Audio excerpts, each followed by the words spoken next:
كتاب الله وسنتي maxaa dariiqa isaga ah looga leexday ay sahlan tahay ilaahay uu naxariisto nabiga kaleey salaatu wasalaam marka wuxuu ku barbaariyay nabiga kaleey salaatu wasalaam هذه الأخلاق الطيبة الكريمة ayuu ku barbaariyay wuxuuna ku soo kaga barbaariyay quraanka iyo sunnaha nabiga kaleey salaatu wasalaam ma gaarayna khayr hadii inaan dhaqan galinin kitaabka ilaahay iyo sunnaha nabiga kaleey salaatu wasalaam inaan u bedelin amal hadinaan u bedelin saa hadinaan noqon karno ummad caalamka taqyiirisa ma noqon karno ummad lagu dayda ma noqon karno ummad khayr badan ma noqonayno hadinaan quraanka aan kurtumaha hadinaan iska jarin kurtumo badan aan leenahay nin walba wuxuu wataa qabiilkii jinijaan dabeecad xumadii wax xalaal wixii kurtumiyo dhow iska wataa islaamku ku dhex jira in xabad laga gooyana ma ogola والله سياسة ربنا إنه جنة كوكلا سحابة ولا كرتو مجري نور بولا جف وحو قبي إلا أصابح قفك إلهي دون يا سبحانه وتعالى صالحها مؤمن كها إلهي وجعل سبحانه وتعالى إلهي سبحانه وتعالى ودافع وحي أنقفني جزاكم الله خير السلام عليكم ورحمة الله وبركاته جزاك الله وأحسن الله dhagarta ama makriga ama kaydka cadowga wadaan الله وبركاته meel baynu ka bugnaa kulli ummadda muslimiinta ah taasay ku sugan yihiin laakiin bukaanka isaga xaguu naga soo gaaray dawo ma leeyahay iyo xal bale inuu isla fiirino shaki waxaan lahayn haddii la yidhahdo hal la qodobeeyo cudurrada iyaga ah aad bay u tiro badan yihiin wax la koobi kara maaha qodobaynteeda keliya aanan ka gaaraynin nadwaduna wakhtigeedu waa iska yaryahay wadaadada insha allah bal inta rumuusta ah ama atraafu alaqlaam wax la yidhaahdo cinwaanada ayay wax nooga tilmaami doonaan haddii ilaahay raalli ka noqdo waxaa ugu horreeya walaalkeen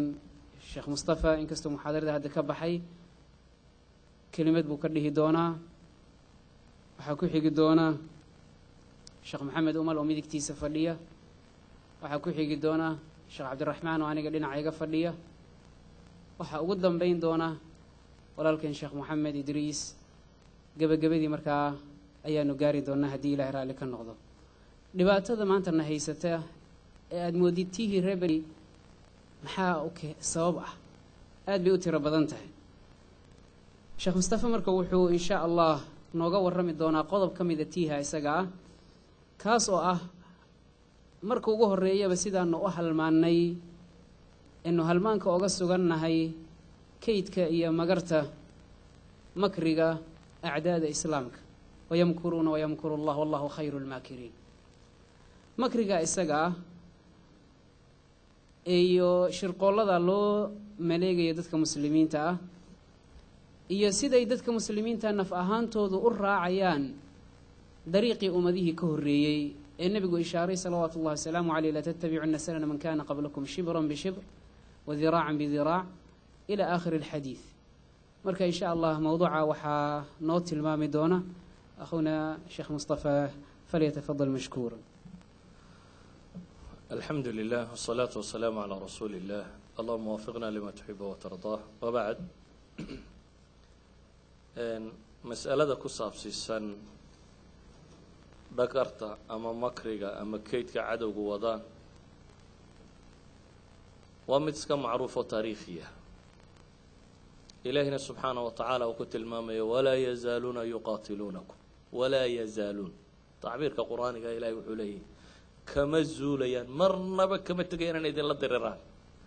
laakiin asaaliib اlqitaal waa suurtagal inay isbedesho asaaliib اlxarb waa suurtagal inuu isbedelo ilahay wuxuu ku sharطiyey xataa yaruduukum can diinikum ama walan tarda canka alyahuuda walaa nasaara xataa tattabica milatahum waxaana macruufa makrigaasi inkastoo uu leegyahay uu yidhi hadday galaan god masalugalay waa ka dabageli doontaan godka masalugalay maxaa ku taqaaneen cid wanaag ku sheegtay maa maqasheen god masalugalay ama god masacagalay waa god yaroo cidhiidhiya oo madow oo dee meel masacgalay u hoyato kaa hadday galaan buu nebigu leeyay waa ka dabagelaysaa macna daalik waxa weeyaan caqligaa idinka tegayo oo waxba garan maysaan waxa iyaga ka yimaadana si xun baa u qaadanaysaana waa raacaysaa ama god masalugale ha galaan markaa ama kudaafada galaan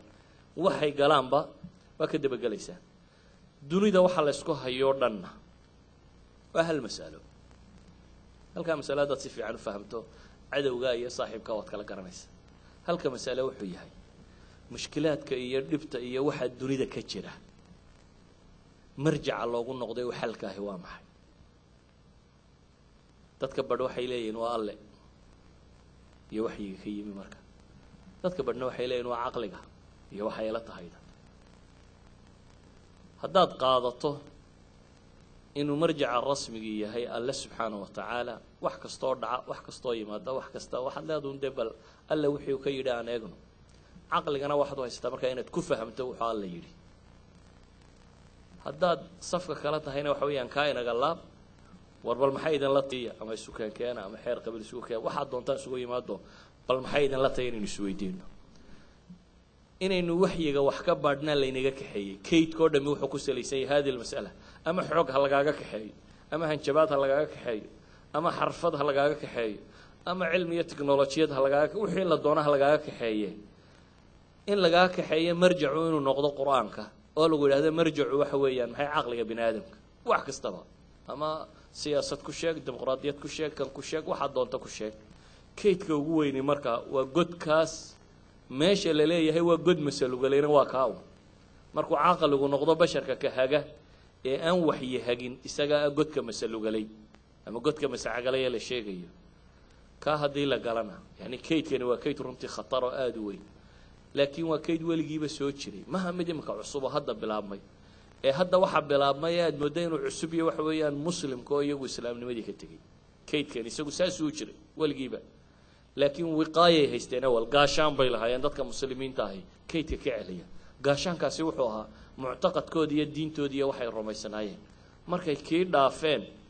ayuu noqdeen warmuhu inay caadi u geli karaan awalba warmaha waa la soo ganayay dee awal gaashaan ay ku dhacaan bay lahaayeen haddaad se gaashaanka iska dhigto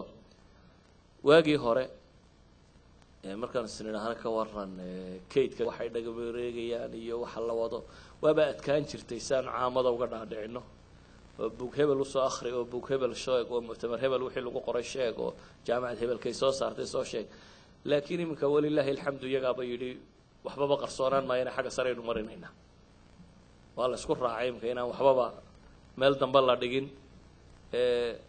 you will be either with them ama with the others there's no other question waa warkaba waa la koobo ama annagaa tahy ama iyagaa tahay baa la koobay maadaama weerdhu caynkaa tahay waa ama godka masalugalay baad gelaysaa otherwise you will die dii kale waa inaad dhimataa nolosha xaq uma lihid idan waa kayd maanta aan u baahnayn ba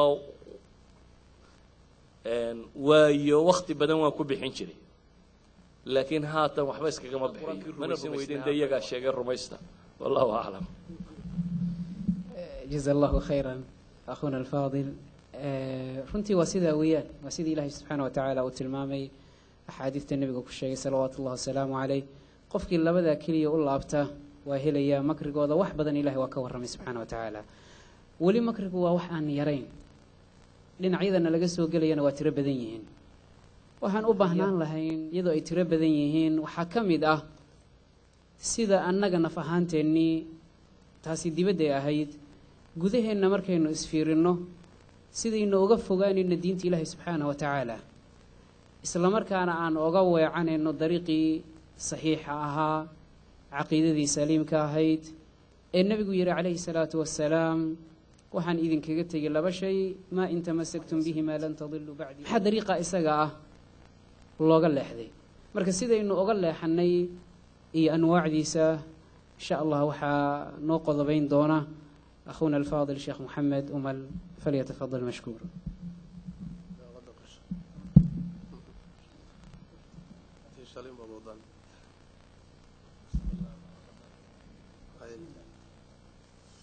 بسم الله الرحمن الرحيم الحمد لله رب العالمين